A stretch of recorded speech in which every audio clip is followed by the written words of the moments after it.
So I'm partway through assembly here and decided I would go ahead and do at least a short video on this propane filler that I bought. Basically, this is from this Nash Fuels. They're really the only people who can who offer this sort of thing, and so the idea is you put this on your big propane tank, and you can then fill a small bottle off of it, you know, your typical grill bottles. And so it goes on to the liquid cap. You've got this here that's got a draw tube that goes all the way down to the bottom of the tank, and a valve so that when there's nothing on there, it stays sealed. And that's just a cap to keep that clean. And so this is the assembly, and of course it all comes in pieces. It also is only coming with white plumbing Teflon tape, not the blue PTFE stuff, which there's a little bit of blue, and I can't tell for sure if that's tape or Loctite on that one fitting that came with something on it. But if I go over to where the tank plumber's installed, I'll show you the blue stuff that they use. So over here's the regulator and stuff going into my generator, and you can see the blue tape that says it's rated for propane, or for gas, I should say. Now, I have a couple of extra parts that I ordered, and so I ordered this through eBay simply because I needed to get these extra parts. I didn't want to leave the hose on this thing all the time. And so what this is this is basically a normal valve like you would have on a tank. And so that will keep that clean, and I still need to get a cap to put on it. But basically that prevents me from having to leave the hose out here in the sun all the time. Do wish he'd provided the cap for it. That would have been nice. And so now I'm piecing things together, and some of this I'm not 100% sure is really intended for propane versus it looks like just regular plumbing fittings. But what we have is a small brass just ball valve, and we're picking, again, no instructions with it, but in order to be able to clear things, I want this to swing towards the hose. So that's going to be the hose end. This end then is where, if I dig through the collection of fittings, this is the tank connector, which is cheesy. I can't believe he didn't provide one of the bigger ones. He sells them separate, so you can get it, but that's not included in what Nash is selling. But what you have here is the fitting that would connect. That would be the fitting to go to the hose normally from where I put this adapter on. And then this is just a little bleed valve. And so that's a bleed valve to let you flush the air out of the line instead of pushing it into your tank when you first turn this on. And then down here in the bottom is the last adapter. So this is the adapter that will go from here to the hose. And so I'm going to continue putting all these little pieces together here in the cold, and I'll come back and show you what I ended up with. So now that I pulled this little blue cap off the end, just the thread protection there, you can see just kind of how cheesy this little thing is. So it's a plastic piece that, you know, may last a year. We'll give it that much, but I suspect it'll break at some point. Luckily, if I'm taking my hose off, I can protect it a little better. And then there's a spring that just pops that off of this ring. This is actually what screws in to the tank. And then you have the tip, which doesn't screw. That's a solid tube all the way through. So this will all come off and come out. But I don't want to drop it on the ground. And so what you see is you got the O-ring that seals you to the tank. That screws in to the inner threads. And this will be attached to the thing. So the only thing that's holding this whole thing together is going to be when I actually screw this onto that fitting. It doesn't go straight to the hose. It goes to everything that I was putting together with the bleed valve and everything. So here's this part now fully assembled. So we have the valve, we have the relief valve, to flush, to purge the thing. Then we have the connection that actually is going to go into the tank.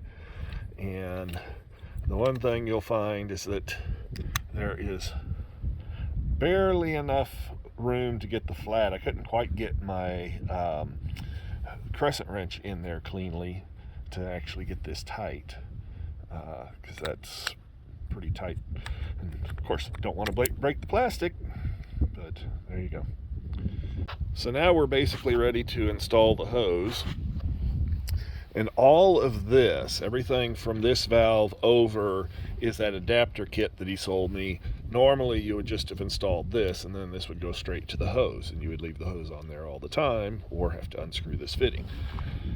And so what you have on the hose is you have a female adapter on one end that goes to the flare end here, and then you have the male end on the other, which when I look at this and look at hydraulic hoses I'm used to, you see how it's flared on the inside. I would expect that normally to be going to a flare so that you're doing a metal to metal compression, but this is just going to go straight into the open brass part. So we are relying really solely on the threads and the Teflon in the threads for the seal on this. There's no additional seal going on there. So here we are now with both valve assemblies and the hose fully assembled. And so of course I used Teflon tape in here like I did all the other joints, but you'll notice I don't have any Teflon tape in here. And the reason why is that this is just a sleeve, and if that center flange joint is not making a good seal, then even if I put Teflon tape in here, I'd have gas blowing out where this thing spins against the rest of the housing. So this is a very different fitting than all the rest of these where we've plugged in a bunch of Teflon tape in order to keep the threads from binding up and to seal properly. And with that, we'll get this thing installed on the tank and see about putting some gas in our can. Okay, and with this seated down, I'm about ready to break the seal on the main tank. And the one thing I wanted to mention, so we want this valve completely off, but this seating right here is the most important of the entire system, because normally when you're not using this, you'll just have the valve off, and the assumption will be that you've got the tank sealed here. So even if you had a leak out in your hoses, that wouldn't be a big problem because you'd have everything attached cleanly. The one thing, and you'll notice if you look closely here, you can see how my tool was catching this. For whatever reason, these two flats are not flat. They're actually curved. So you're not getting a very great bite as you go to tighten this up. So not a very good device. I don't know why it's designed that way, if that's an oversight, a machining problem, what it is.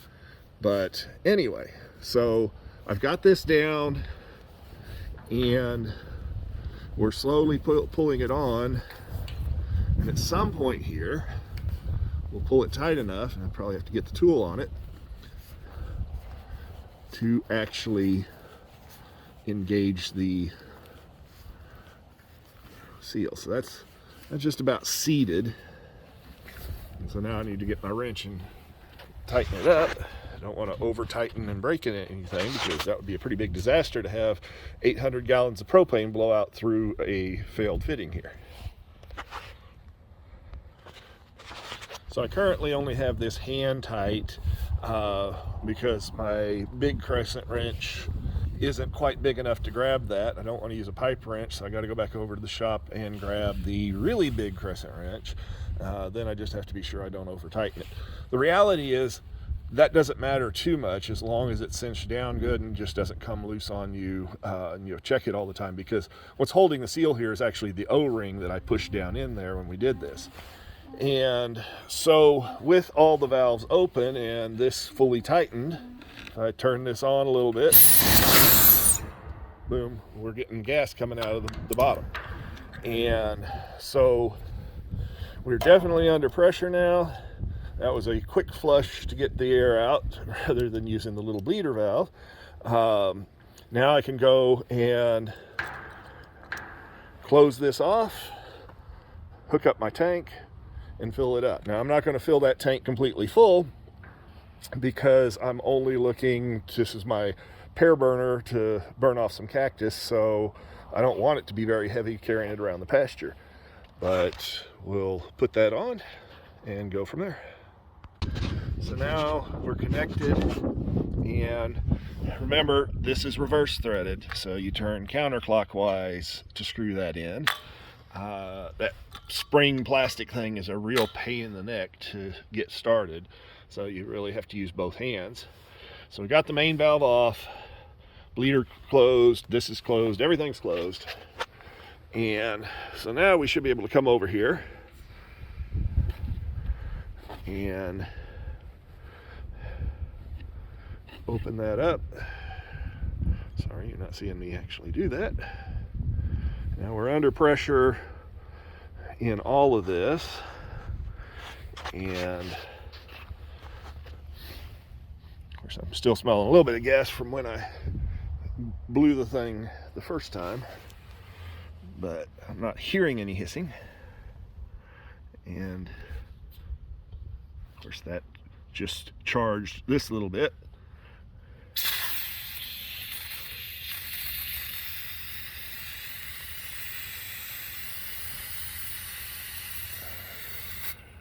Okay,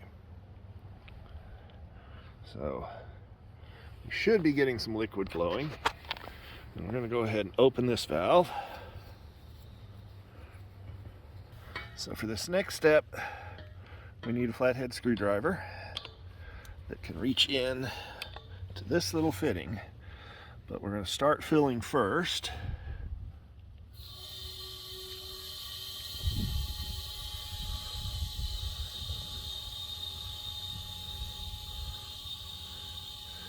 Definitely at higher pressure in that tank.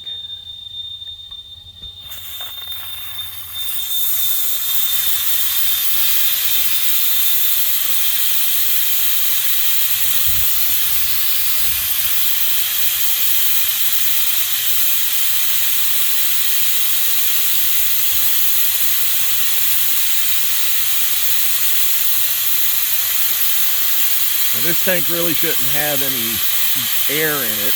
It still had some gas, not much, it's pretty well depleted.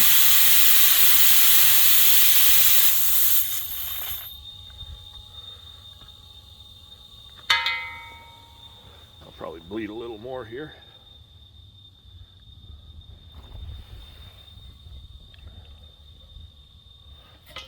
And of course what I should have is something out here to weigh it so that we can determine exactly how much gas we're putting in.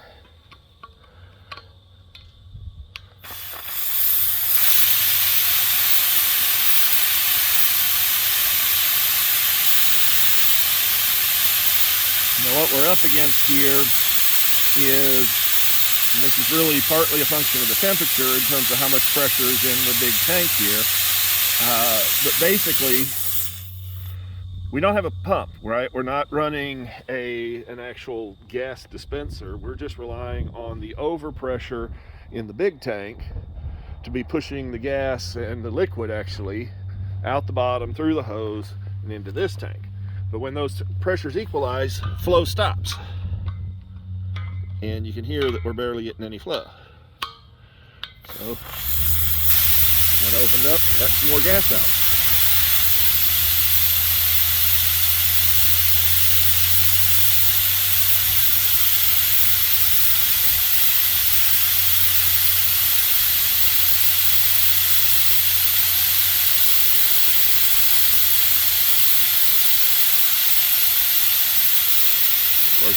Start seeing liquid coming there, you know you're too full.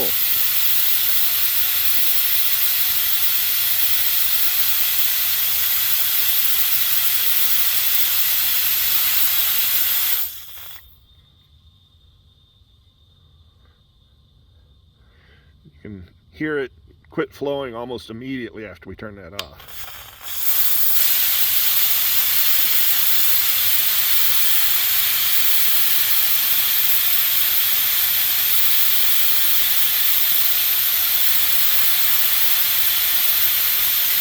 And I don't have some cactus to burn off the gas that's coming out of there. Needless to say, do this in a well-ventilated area. And no flame, no spark, no anything. Yep, there we go. I would say we were full. Certainly as full as I need to get.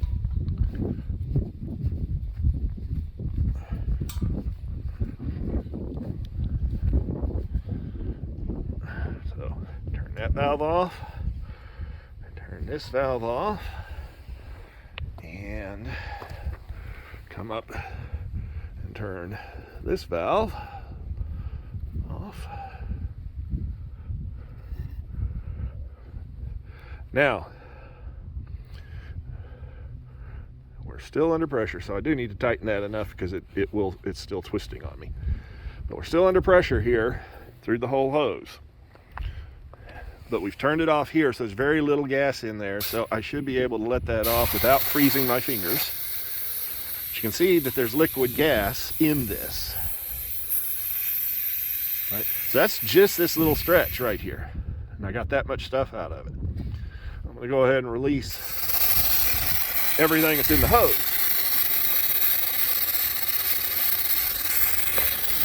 So that's not an inconsiderable amount of waste. That's actually quite a bit of propane. I could burn quite a few cactus with that, or cook something. But there's no choice but to lose that unless you left this on all the time and you just left your hose closed, which I could do. You're going to end up losing it at some point anyway. But what I can do is leave this open, and now there's actually still some pressure in that hose, which will leak out over time, but should hold. So with that, I'm done filling my tank, and that's how you do this. Now I just need to get a cap for this. So I want to get something a little more permanent, but for now I have one of these caps that comes off of one of the bottles that I had, and so I just stuck that on there. That'll keep the dirt out of that, and I'll probably go find a cap that actually screws on here and will stay on there permanently. This plastic will eventually degrade, but it should last for quite a while. And you thought I was joking about the big crescent wrench, didn't you? I actually have wrenches that would fit this without needing to go this big, but this was more handy. So yes, this is my big crescent wrench. Tractor Supply, job smart.